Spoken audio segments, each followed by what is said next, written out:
big smile, 15th up to 4th. Yeah. Got to be happy with that.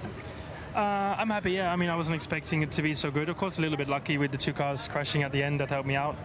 But the pace was good. You know, at the end of the first stint on the hards, as soon as Alex got out of my way, the pace was amazing, and I could get my head down and crack on. But yeah, no, I mean, a good result for us as a team, and Oscar winning. I'm even happier for McLaren to be on top in the constructors.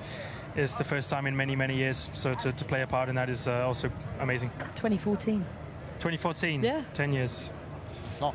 So when the team told you to slow down a bit to help your teammate, was that difficult to do, because that could have played negatively for your own chase?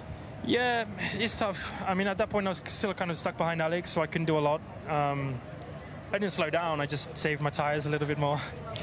You know, I just had to cool them. They're overheating a little bit, you know, so it allowed Oscar to stay ahead and potentially get him the win today. So I'm happy I helped him out. I played a small part in that, and for us as a team, that's what we're here to do. So I don't think it cost me. It's always impossible to know. I got stuck behind Alex for the 15 laps more after that, so I don't think that changed the outcome, but it changed the outcome for Oscar, and that was the most important thing. That was my job out there today, was to help Oscar out, and to come away with a first and a fourth was perfect.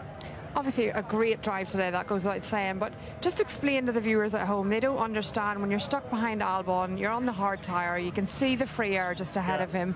How tricky is that as a driver to stay close but not too close to make sure you have the tyres at the end? Yeah, I mean, that was the biggest question we had today, was how well would the hard last, because the tyres were graining a lot in practice on Friday. So especially when you're behind at the beginning, you're always in dirty air, you can destroy the tyres a lot quicker, they overheat, they slide, they grain.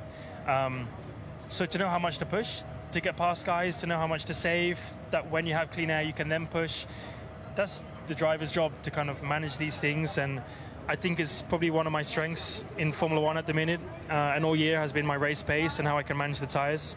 Not normally is my strength not graining the tyres, that's normally like my weakness, I grain them like hell. But today I did a good job, and that kind of saved my race, that as soon as Alex got out of the way, I could actually pull away from Max, I could pull away from George behind, who are on much fresher tyres. That allowed me to box ahead and get Max again after the pit stop. Now, I know you don't like talking about the Drivers' Championship. 59 points is the difference now, with 7 Grand Prix and 3 sprint to go. But I'm not going to ask you a question about that. I'm just going to ask you about how significant it was to get that move on Max at the end there, and how you're feeling going into Singapore, because that should be a track that suits you, and perhaps not so much so the Red Bull. Yeah. Yeah, I think, I mean, we're coming into these 3 races we got now, so Monza, here, and Singapore. We knew our main contenders would be Ferrari. They've been our strongest competition lately. They've been between Carlos and Charles. They've been 2 guys who've been performing well and putting us under pressure. So, especially with Charles's pole positions and his race win last weekend, they give him a good boost. But they're performing well, and they seem like our closest competition at the minute. So from a constructor point of view, we're probably more worried about Ferrari than we are about Red Bull. So we know Ferrari are going to be good next weekend. But like Oscar showed today, and I think like I showed today, our car works well everywhere. We're good in the high speed, we're good in medium speed. I think we feel like we struggle more so in the slow speed, like here in Baku. But clearly we still have the quickest car today, and that's a nice surprise for us, and a good confidence booster. So you can leave here with a big smile on your face and look forward to Singapore. A big one. I mean, I could be happier if yesterday didn't happen, but Yeah, but look at the difference a day makes. I know, but yeah. I'm that guy, so no, I'm so happy. I'm more just for the team. Yeah. It's been an amazing result for the team. They deserve it. Oscar deserves it. So I'm very happy. Huge day for the team. Well Cheers. done. Well done to you both. Cheers, thank you. Thank you very much. We'll see you in Singapore. Well, as